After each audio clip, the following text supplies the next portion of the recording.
할렐루야, 할렐루야. 6월 23일 3부 예배에 오신 여러분들을 주님의 이름으로 환영하고 축복합니다. 오늘 우리가 함께 드리는 예배를 통하여서 오늘 하루는 물론이며 우리에게 남아있는 여생 가운데 충만한 은혜로 살아갈 수 있는 복을 받는 귀한 예배 되기를 주님의 이름으로 축복합니다. 성경을 한 줄로 요약하면 은혜의 책이라고 할 수 있습니다.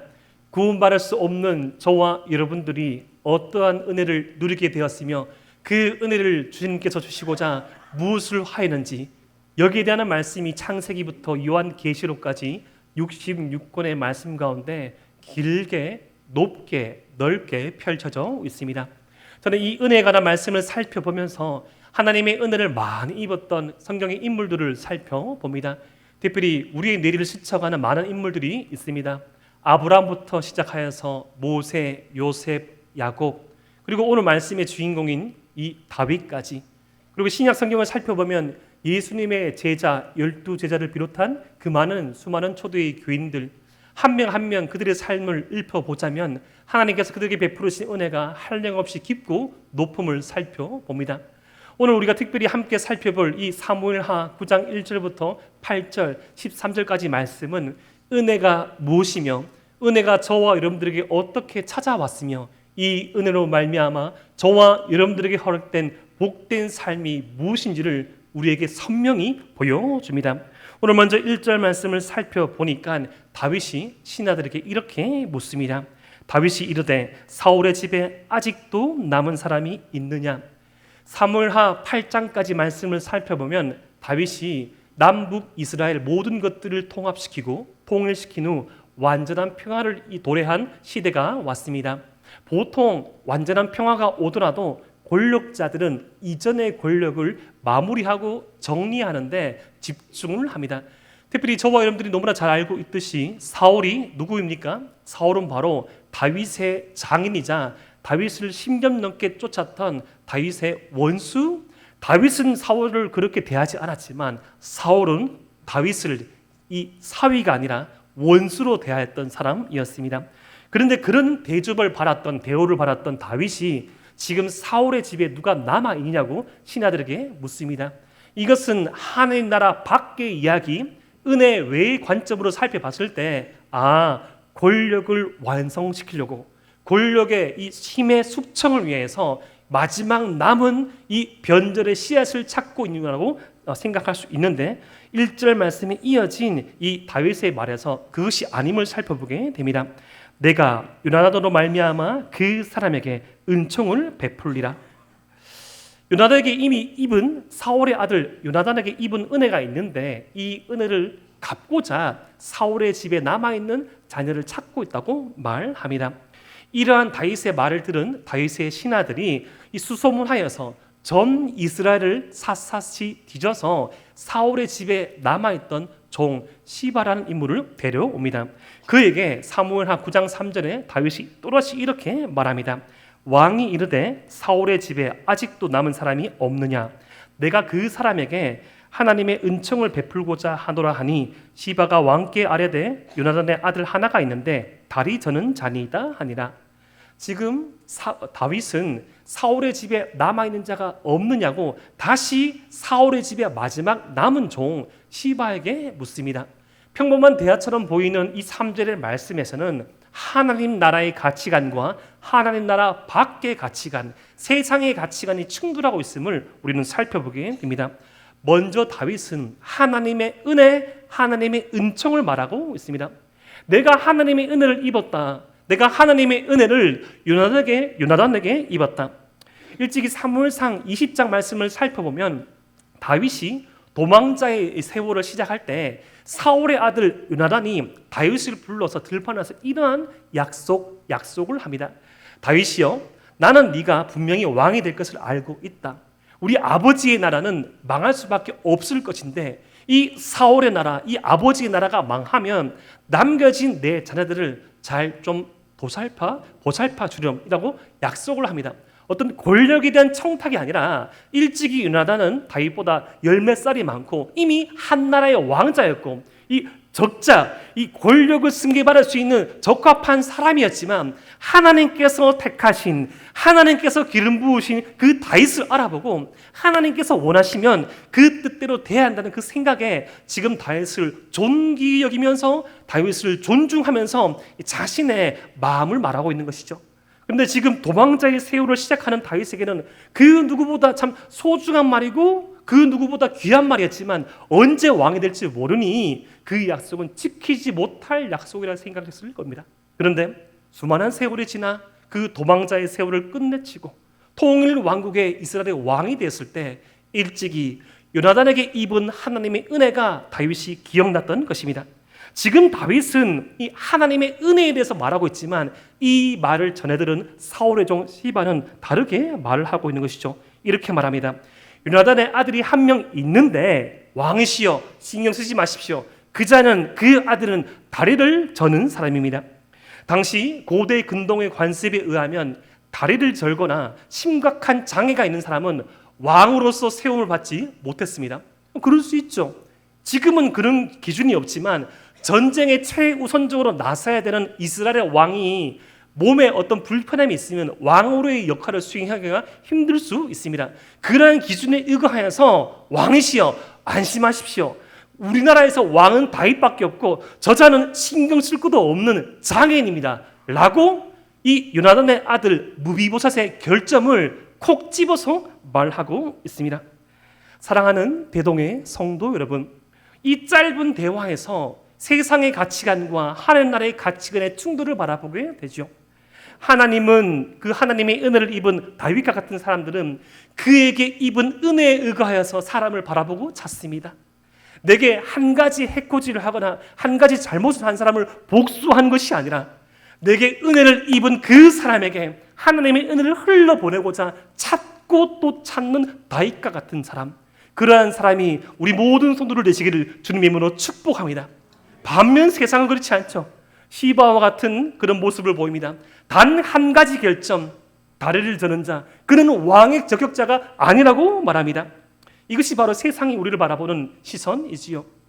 흔히 청소년 시기가 되면 외모 비수기가 온다는 그런 요즘 말이 있습니다. 외모 비수기, 호르몬의 분비가 많아져가지고 여드름이 많이 생기거나 아니면 조금 먹었는데 많이 살찌거나, 조금 먹었는데 많이 살찌는 없죠. 많이 먹었겠죠. 예전에 제가 다른 공동체에서 심각한 마음의 아픔을 가지고 있던 청소년을 부모님과 함께 만난 적이 있습니다. 너무너무 요즘으로 따지면 금쪽이 같은 그런 아이였는 거예요. 그 누구보다 참 귀하고 공주 같은 아이였는데 마음에 너무 심한 트러블이 와가지고 맨날 집에서 대화도 안 하고 부모님께 반항하고 심지어는 욕까지 하고 저주까지 하고 너무 갈 바를 모르니까 이 청소년부 담당자였던 저를 불러가지고 같이 식사를 하면서 그래도 목사님 말씀은 좀 들을 것 같으니까 이야기를 좀 해보라는 것이었습니다. 그런데 그 친구가 참 불행인지 다행인지 저를 처음 봤습니다. 항상 어른 예배만 오고 저희 청소년부 예배는 안 왔거든요. 처음 만나면 여러분 사람과 사람이 보면 볼 수 있잖아요. 사람과 사람 보면 눈을 마주치거나 그 형체를 볼 수 있잖아요. 근데 제가 보자마자 그 친구가 이렇게 말한 거예요. 저는 한마디도 안 했는데 왜요 목사님? 제가 뚱뚱해요 라고 하는 거예요. 그러니까 이미 자신의 외모 비수기를 맞은 그가 그냥 그 평범한 시선 절대로 안 웃어봤습니다. 안 웃어봤어요. 좀 호응만 받습니다. 목사님 왜요? 제가 그렇게 뚱뚱합니까? 놀래가지고 마음에 참 아픔이 있구나. 아니야 그냥 본 거지. 누구야 참 반갑네 라고 하면서 식사를 하게 되었습니다. 부모님께서 식사자를 마련해 주셨는데 먹을 수 있잖아요. 먹다가 또 볼 수 있잖아요. 보니까 또 이렇게 말한 거예요. 왜요 목사님? 제가 많이 먹습니까? 1인분도 안 먹었는데요. 또 마음에 상처가 있고 그 피 흘림이 있어서 그렇게 말하는 것이죠. 근데 긴 시간 그날부터 시작하여가지고 시간을 가지고 자연스러운 만남을 가지고 성경을 공부하고 하나님께 가까이 나가 보니까 그 사람의 하나님의 사랑하는 딸이 자신의 정체성을 찾은 것이죠. 하나님은 외모로 사람을 취하지 아니하시고 자신의 삶이 자신의 생애가 주님께 택함 받은 삶이며 하나님은 외모로 사람을 취하지 아니하시고 주님을 찾는 사람, 주님 앞에 나오는 그 한 사람을 찾는 걸 알고 이제는 그 아이가 그 사람의 시선에 신경을 쓰지 않고 사람의 시선에 상처받지 않고 걸어가던 그 삶이 기억납니다. 또 한 가지 기억이 나는 것은 제가 알고 지내는 그런 집사님 중에 그런 말씀을 하시더라고요. 요즘 얼마나 이 삶을 살기가 가장 힘듭니까? 그분은 이제 자영업을 하시던 분이었습니다. 오랜 회사를 생활을 하다가 정리를 하고 이 자영업을 해서 어떤 자영업을 하시는데 알게 모르게 손님한테 너무 많이 욕을 먹는 거예요.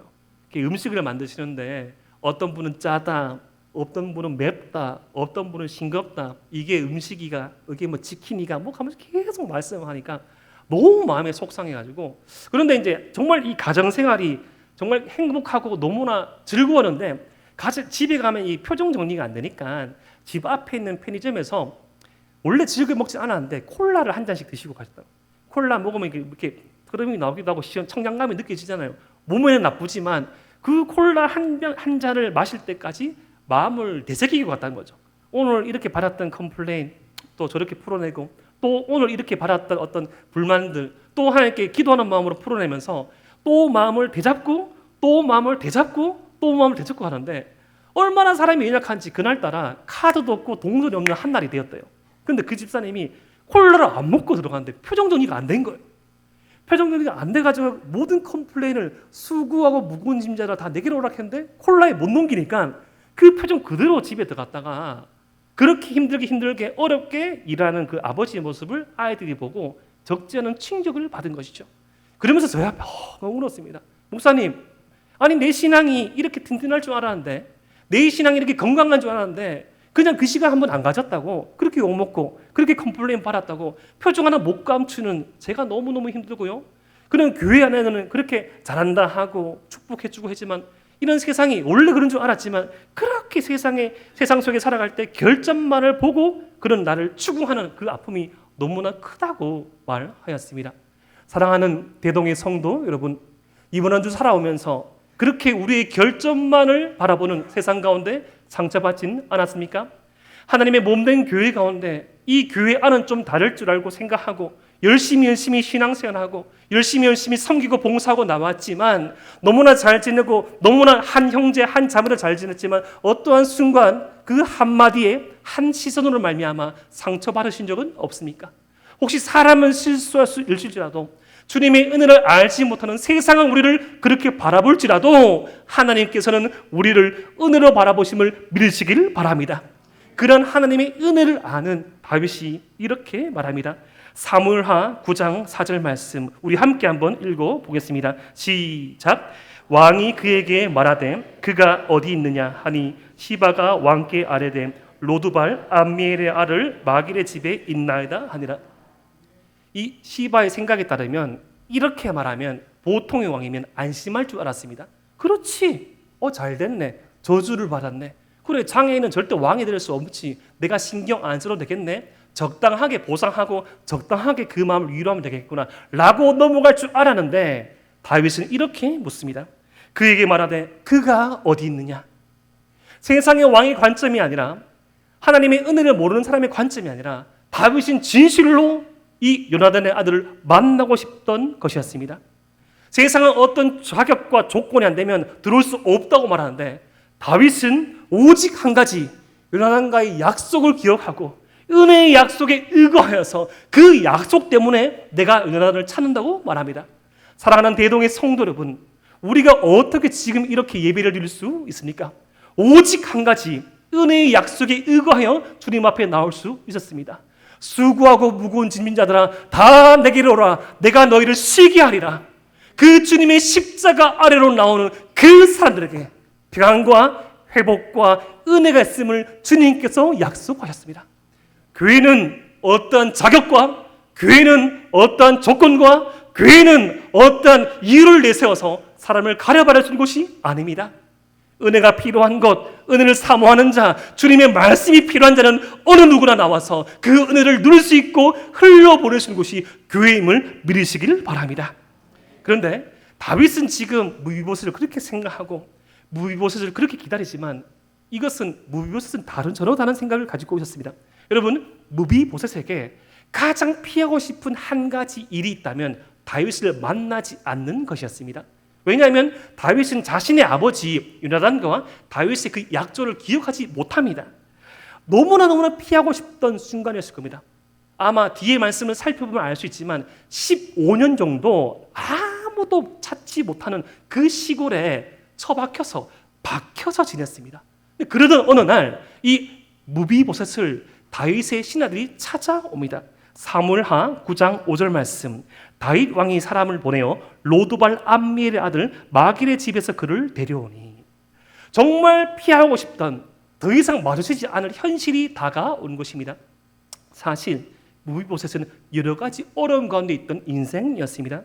그는 태어나자마자 그의 선택과 상관없이 요나단의 아들로 태어났습니다.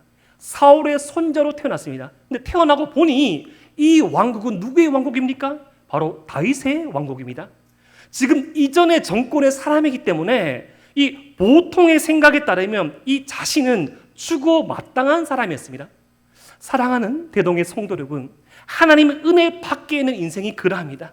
우리의 선택과 상관없이 우리는 죄 가운데 출산합니다. 죄 가운데 탄생합니다. 죄 가운데 자라나게 됩니다. 우리의 선택과 의지와 상관없이 우리가 내던져버린, 우리가 처해져버린 이 선천적인 환경과 조건이 있다는 것입니다. 모든 사람이 죄를 범하였음에 하나님의 영광에 이르지 못하더니 우리는 우리 힘으로, 우리 자력으로, 우리의 노력으로 주님을 찾을 수 없는 인생입니다. 무비보셋은 또한 후천적인 아픔 또한 있었습니다. 그는 이미 시바가 말했듯이 다리 저는 사람이었습니다. 참으로 가슴 아픈 것은 그가 나면서부터 다리 저는 사람은 아니었습니다. 그가 5살 때 엄청난 사건이 일어납니다. 우리 사무엘하 4장 4절 말씀을 함께 읽어보겠습니다. 시작. 사울의 아들 요나단에게 다리 저는 아들 하나가 있었으니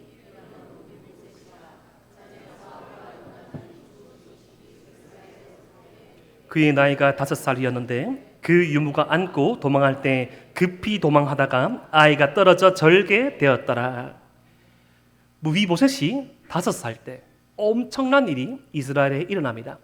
자신의 아버지와 자신의 할아버지가 죽게 되는데 이스라엘의 운명적인 원수 블레셋과의 전쟁 가운데 전사하게 된 것입니다. 여러분, 지금은 거의 소멸되어서 찾아볼 수 없는 민족이지만 블레셋, 영어로 팔레스타인, 그 민족은 이 해양 민족으로서 이 그리스, 이 크레테 섬에서 이주한 해양 민족으로서 이스라엘과 비교할 수 없는 압도적인 힘의 우위를 가지고 있었습니다.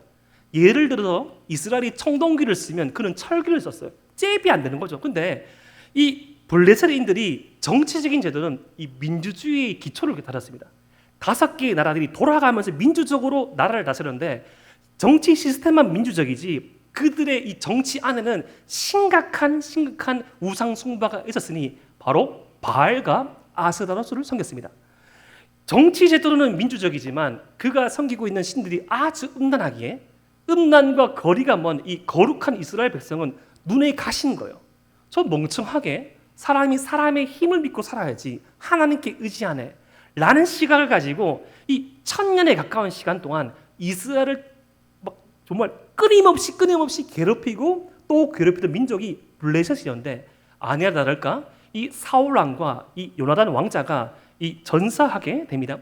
이 이겼던 이 블레셋군이 왕궁으로 진입한다는 소식을 듣고 사람들이 혼비백산된 거예요. 그래서 이 무비보셋의 유모가 그를 안고 뛰다가 떨어뜨린 겁니다. 그런데 오늘 말씀 보니까 5살이라고 하네요. 여러분, 5살 아이가 뛸 수 있습니까, 없습니까? 어려운 질문입니까? 뛸 수 있죠. 제가 얼마 전에 쉬는 날 저녁에 야구를 보러 갔습니다.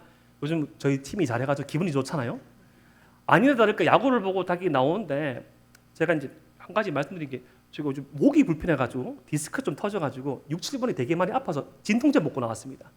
근데 되게 아파가지고 잘 못 그러는데 이 신호가 이제 버스를 타야 되는데 한 24초, 23초 막 이렇게 바뀌는 거예요. 근데 저희 아내랑 저희 첫째 아이는 먼저 가 있어요. 참 정없이. 근데 둘째 아이 7살쯤 되면 우리 아이 둘째만 있는 거예요. 근데 애 잘 못 걷거든요. 걸어봤자 거기서 거기잖아요. 목이 아픈데 아빠의 힘으로 안고 뛰었습니다. 뛰어가지고 놀랍게 7초 만에 주파했거든요. 그런 심정인 거죠. 이 아이가 무비보셋이 못 뛰어서 그런 게 아니고 조금이라도 살리려고 유무가 좋은 마음에 그를 안고 뛰었는데 제가 이 말씀이 궁금해서 제가 잘 아는 정형외과 의사 장로님께 여쭤봤습니다. 장로님, 어떻게 하면 이렇게 사람이 다리를 절 때까지 다칠 수 있죠?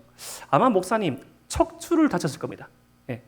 척추를 다치면 다리를 절게 되는 히브리 원어에서 표현하는 아주 심각한 장애를 입게 되는 것이죠. 이 유모도 선이였죠. 유모도 선행을 베풀려고 했는데 그 선행이 이 불행으로 다가오게 된 것입니다.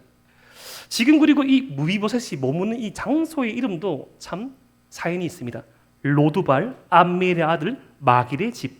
여러분, 로두발은 원어를 살펴보면 목초지가 아니라는 겁니다. 전혀 생산을 기대할 수 없는 황무지란 거예요. 황무지. 소득이 없는 곳.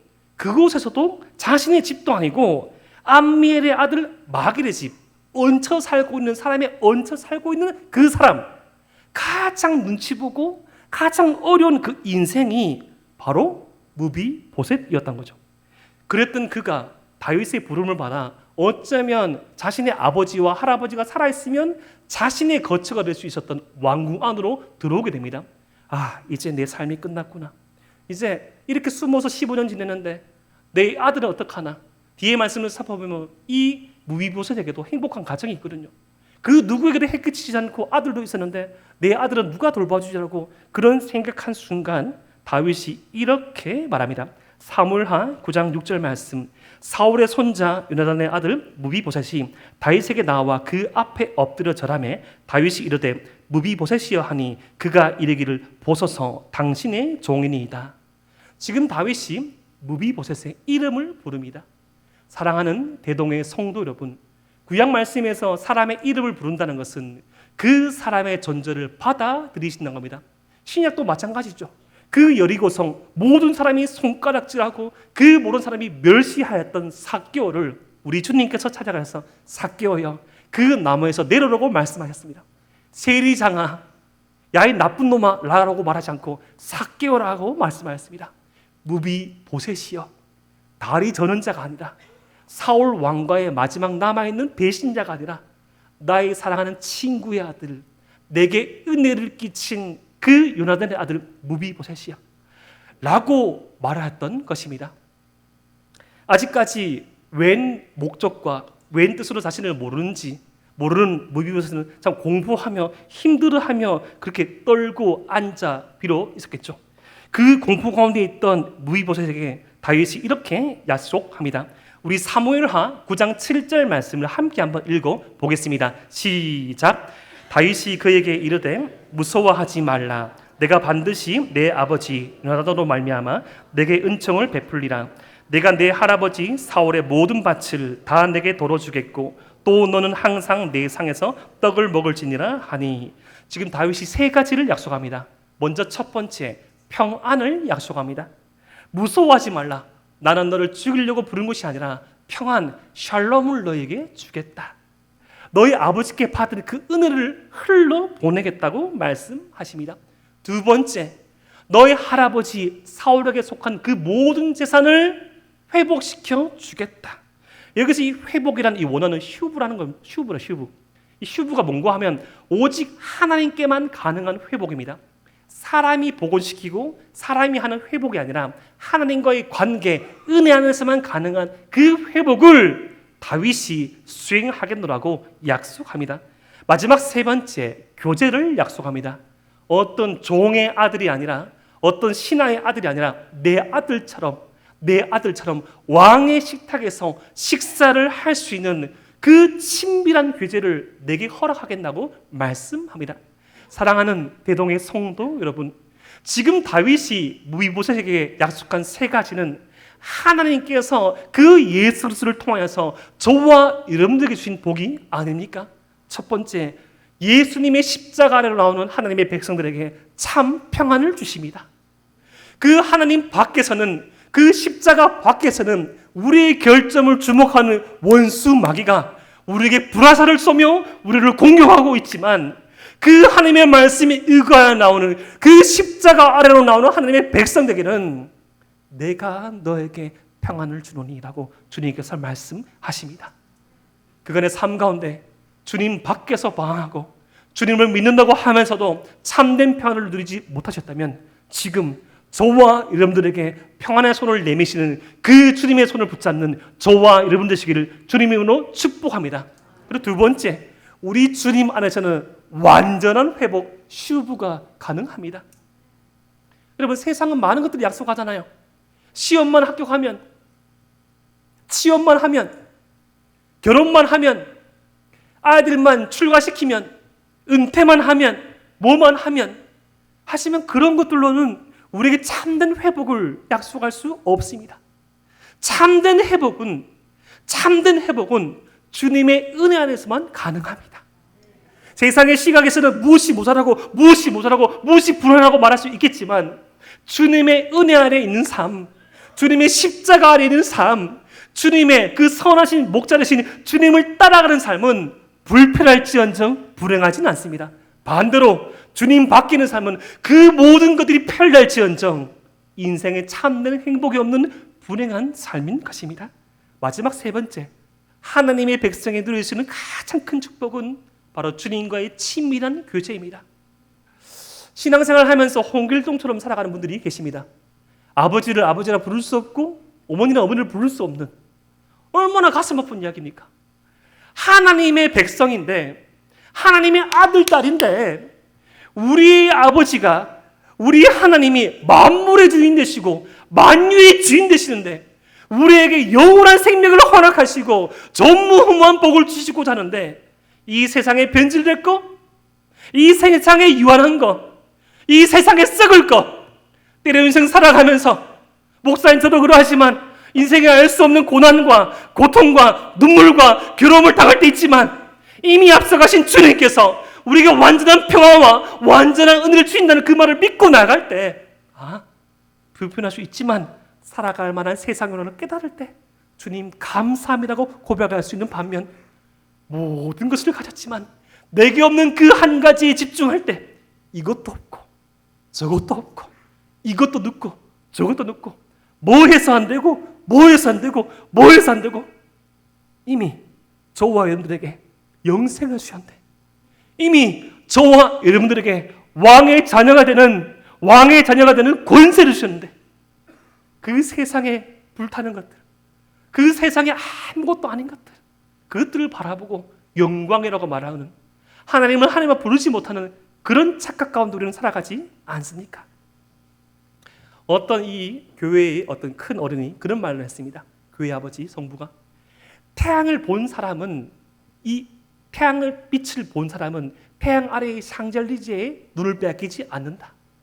여러분, 하나님께서 주신 그 영광과 은혜를 맛본 사람은 그 가짜의 눈이 현혹되지 않습니다.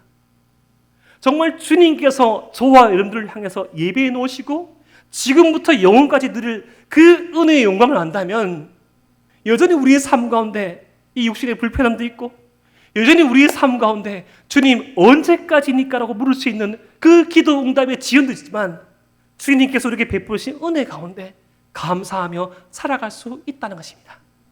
주님께서 우리에게 허락하신 그 은혜 가운데 우리 삶 가운데 기쁨을 발견할 수 있는 저와 여러분 되시기를 주님 이름으로 축복합니다. 그 한량하는 주님의 은혜 앞에 무이보셋이 이렇게 말하지요. 9장 8절 말씀, 그가 절하여 이르되 이 종이 무엇이기에 왕께서 죽은 개 같은 나를 돌아보시나이까 하니라. 은혜 앞에서의 사람의 마땅한 반응입니다. 여러분, 우리가 어떤 자격이 있어서, 예, 그렇습니다. 전 자격이 있습니다. 교회를 섬길 자격이 있고요, 은혜를 누릴 자격이 있고요, 저라면요, 저희 집안이라면요, 저희 아들이면요, 저희 부인이면요, 라는 사람은 아무도 없다는 것입니다. 주께서 무엇이기에 죽은 개 같은 나를 돌아보시나이까. 섬길만 해서 섬기는 것이 아니라, 교회에 다니기만 해서 다니는 것이 아니라 하나님의 은혜가 측량할 수 없기에 주 앞에 나올 수 있는 것입니다. 이제 이 다윗이 남아있는 이 무비보셋에게 완전한 회복을 가능케 하는 말씀이 9절부터 11절 말씀이 나옵니다. 우리 사무엘하 9장 10절 말씀을 함께 한번 읽어보겠습니다. 시작. 너와 내 아들들과 내 종들은 그를 위하여 땅을 갈고 거두어 내 주인의 아들에게 양식을 대주어 먹게 하라. 그러나 내 주인의 아들 무비보셋은 항상 내 상에서 떡을 먹으리라 하니라. 시바는 아들이 15이요 종이 20명이라. 여러분, 9장 10절 말씀 읽어보면 좀 말씀이 약간 좀 묘합니다. 9절 말씀까지 보면 다윗이 무비보셋에게 이미 한 약속, 사울의 모든 재산을 회복시키겠다 약속했는데 지금 10절 말씀 보면 이 시바에게 너의 재산으로 무비보셋을 섬기라고 합니다. 사랑하는 대동의 성도 여러분, 하나님의 은혜는 모든 것들을 제자리로 돌려놓습니다. 종이 주인을 섬기는 것이 당연한 것이죠. 근데 지금 10절 후반절 말씀 보면 시바에게 아들이 15명입니다. 그럼 지금 이 시대에 아들 한 명 키워도 몇 억인데 15명이라니 얼마나 많은 부를 가지고 있습니까? 종이 20명 있습니다. 이게 무엇을 의미하죠? 지금 이 무비보셋의 사울 왕가의 재산을 탈취한 것을 다윗이 알고 지금 환원시킨 겁니다. 아주 지혜롭게. 우리나라 걸로 널 섬기는 것이 아니라 네가 빼앗은 거, 너는 종의 자리로 돌아가고 주인은 주인의 자리를 있게 해야지. 사랑하는 대동의 성도 여러분, 우리가 하나님의 은혜 아래 있을 때 만물이 우리의 것입니다. 주님께서 사람을 만드시고 이 세상 가운데 하나님의 형상으로 세우시고 만물을 다스리라고 말씀하셔요. 이 말씀은 뭐 탈취하고 뭐 착복하라는 말씀이 아니라 하나님의 형상으로서 만물의 주인으로 살아가는 겁니다. 사랑하는 대동의 성도 여러분, 우리는 물질의 노예가 돼서는 안 됩니다. 우리는 관계의 노예가 돼서도 안 됩니다. 우리는 명예의 노예가 돼서도 안 됩니다. 이 모든 것이 하나님께서 저와 여러분들에게 주신 선물입니다. 이것을 활용하여서 하나님께서 주신 이 복된 세상 가운데 하나님께 감사하며 은혜를 전파하며 살아갈 그 정체성이 오늘 이 말씀에서 회복되는 것이죠. 바라옵기는 하나님의 은혜로 말미암아 우리 가운데 어그러져 있는 모습이 있다면 회복되길 원합니다. 혹시나 우리 가족의 구원을 두고 수년 동안 기도하고 있습니까? 하나님, 제 몸으로 놓은 자녀인데 제 마음대로 되지 않습니다. 주님, 내 아들, 내 딸 살려 주시옵소서. 주님께서 은혜 가운데 회복시켜 주실 겁니다. 하나님, 우리 가정 가운데 아직까지 주님의 이름을 부르지 못한, 믿지 못한 남편, 아내, 자녀, 친척, 친구가 있습니다. 주님의 은혜에 붙잡고 나아갈 때 주님께서 회복시켜 주실 겁니다. 누구에게? 약속의 말씀을 믿고 나오는 그 자에게 주님께서 회복시켜 주십니다. 오늘 말씀, 이 말씀이 사무엘하 9장 12절부터 13절에 이렇게 마칩니다. 무비보셋에게 어린 아들 하나가 있으니 이름은 미가더라. 시바의 집에 사는 자마다 무비보셋의 종이 되니라. 무비보셋이 항상 왕의 상에서 먹음으로 예루살렘에 사니라. 그는 두 발을 다 절더라. 여전히 몸에 불편함은 있었지만 무비보셋은 그가 상상할 수도 없는 삶의 전개, 그의 아들과 함께 예루살렘에서 항상 왕의 식탁에서 머물 수 있는 왕의 자녀로 살게 되었습니다. 오늘 이 말씀은 이 무비보셋에게만 해당되는 말씀이 아니라 하나님의 말씀을 쫓는 저와 여러분들에게 해당되는 말씀이기도 하지요. 이 말씀에 대한 1차적인 수혜자는 바로 이 명령을 한 다윗이었습니다. 여러분, 다윗이 누구입니까? 한 가정의 막내 아들로 태어나서 아버지의 내리도 들지 못한, 어쩌면 존재감이 없는 아들이었습니다. 그의 시편의 고백에서 내 아버지는 나를 버렸으나라고 고백할 수밖에 없을 만큼 아픔과 눈물과 상처의 세월을 보내었습니다. 그랬던 그가 하나님의 선택을 받아 기름 부음을 받게 되고 이스라엘의 목동에서 왕이 되기까지 그 10년이 넘는 고난과 고통의 세월을 끝낸 뒤에 그가 왕이 되고 그의 인생을 반추하면서 이러한 고백을 하죠. 시편 23편 5절과 6절 말씀. 주께서 내 원수의 목전에서 내게 상을 차려주시고 기름을 내 머리에 부으셨으니 내 잔이 넘치나이다. 내 평생의 선하심과 인자하심이 반드시 나를 따르리니 내가 여호와의 집에 영원히 살리로라. 내가 여호와의 집에 영원히 살리로다. 이러한 고백을 할 수 있는 사람이 누구입니까? 자격이 있었어가 아니라, 자격을 갖추었어가 아니라 주님의 은혜에 의지하여서 마치 태어나면서부터 후천적으로 그 아픔과 힘듦의 시간 가운데 있었지만 그 아버지 하나님과의 약속을 기억하고 다가오시는 다윗처럼 십자가 아래로 나오는 그 모든 하나님의 백성에게 영생을 약속하신 그 주님께로 피하는 자, 그 주님의 은혜의 이름을 믿는 자, 주님의 자녀됨의 권세를 믿는 자에게 여호와의 집에 영원히 살리라는 고백을 할 수 있습니다. 그때 우리가 상상할 수도 없는 모습, 원수의 목전에서 펼쳐지는 잔치, 가장 힘들었던 순간, 가장 어려웠던 그 삶의 그 장소 지경에서도 예상치 못한 예배와 예상치 못한 환대를 받을 수 있는 왕의 자녀의 삶으로서 우리를 이끌어 가실 겁니다. 그러한 왕의 식탁으로 우리를 이끄시는 그 주님의 손을 붙잡고 오늘 하루 남아있는 여생을 승리하며 살아가는 저와 여러분 되시기를 주님의 이름으로 축복합니다. 잠시 잠깐 기도 드리겠습니다.